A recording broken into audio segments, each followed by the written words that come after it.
Shalom, selamat malam.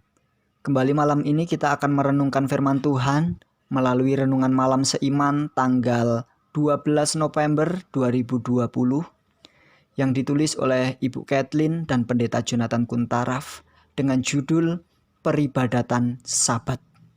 Kita satu dalam doa. Bapa yang penuh kasih, terima kasih untuk sukacita dan damai yang telah Kau nyatakan bagi kami. Sehingga kesempatan ini Engkau kembali berikan kami waktu untuk boleh merenungkan sebagian dari firman-Mu.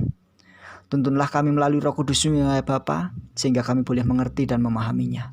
Dalam nama Tuhan Yesus kami berdoa. Amin. Kebenaran firman Tuhan pada malam hari ini yang akan kita renungkan terdapat di dalam Keluaran 20 ayatnya yang ke-8. Keluaran 20 ayat yang ke-8 mengatakan bahwa ingatlah dan kuduskanlah hari Sabat. Kata ingatlah menunjukkan beberapa hal yang penting.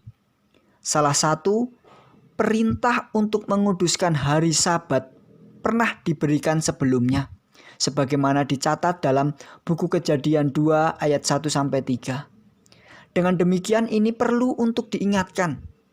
Hari Sabat juga harus kita ingat, artinya jangan melupakannya, sebab banyak orang yang lupa. Juga kita perlu ingat sepanjang minggu bahwa hari Sabat merupakan suatu hari di mana kita dapat bersekutu dengan Tuhan. Ini berarti kita harus membuat persiapan untuk beribadah dengan cara yang menyenangkan Allah.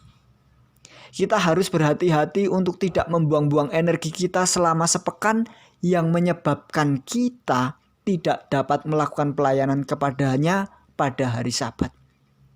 Nah, karena hari Sabat adalah hari persekutuan istimewa dengan Tuhan, di mana kita diundang untuk merayakannya dengan sukacita dalam kegiatan yang bermurah hati, seperti Allah dalam penciptaan dan penebusannya. Maka penting bagi kita untuk menghindarkan apapun yang cenderung mengurangi atmosfer kesucian Sabat itu. Alkitab menetapkan bahwa pada hari Sabat kita harus menghentikan pekerjaan sekuler kita. Sebagaimana dalam Keluaran 20 ayat 10 mengatakan. Menghindari semua pekerjaan yang dilakukan untuk mencari nafkah dan semua transaksi bisnis. Yang juga disebutkan dalam Nehemia 13 ayatnya yang ke-15-22. Kita harus menghormati Tuhan, tidak menjalankan segala acaramu dan tidak mengurus urusanmu atau berkata omong kosong. Sebagaimana dicatat dalam Yesaya 58 ayatnya yang ke-13 bagaimana kita harus menghormati hari Sabat. Bila kita berbakti hari ini untuk menyenangkan diri kita sendiri ataupun terlibat dalam kepentingan, percakapan dan pikiran sekuler atau terlibat dalam olahraga, maka itu akan mengurangi persekutuan kita dengan pencipta kita dan melanggar kesucian Sabat. Perhatian kita terhadap perintah hari Sabat harus diperluas untuk semua yang di bawah kuasa kita, apakah itu anak-anak kita ataupun mereka yang bekerja untuk kita, bahkan para pengunjung dan hewan kita. Sebagaimana dalam Keluaran 20 ayatnya yang ke-20 memberikan pengertian bagi kita. Sehingga mereka juga dapat menikmati berkat-berkat dari Sabat tersebut. Sabat dimulai saat matahari terbenam pada Jumat malam dan berakhir pada matahari terbenam yaitu Sabtu malam. Sebagaimana dalam Kejadian 1 ayat 5 dan buku Markus 1 ayat 32, begitu juga di dalam Imamat 32 ayatnya yang ke-23.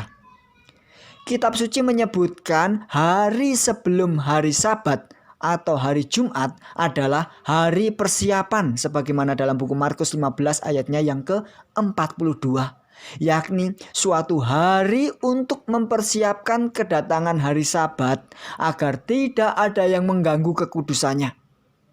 Pada hari ini mereka akan membuat makanan untuk keluarga, harus menyiapkan makanan untuk Sabat, sehingga selama jam suci mereka juga dapat beristirahat dari pekerjaan mereka sebagaimana dalam Keluaran 16 ayatnya yang 23.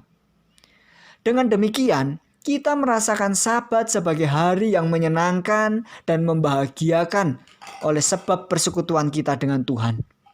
Kiranya kita boleh merasakan Sabat sebagai hari yang memberikan damai sejahtera dan sukacita bagi kehidupan kita masing-masing.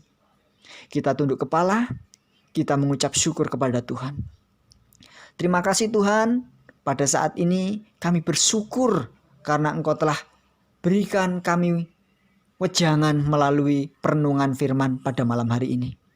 Kiranya apa yang telah kami dengar, apa yang telah kami baca, semuanya itu menambah iman kerohanian kami untuk semakin hari semakin dekat dengan Engkau. Di dalam nama Tuhan Yesus ya Bapa, kami bersyukur. Amin. Tuhan memberkati.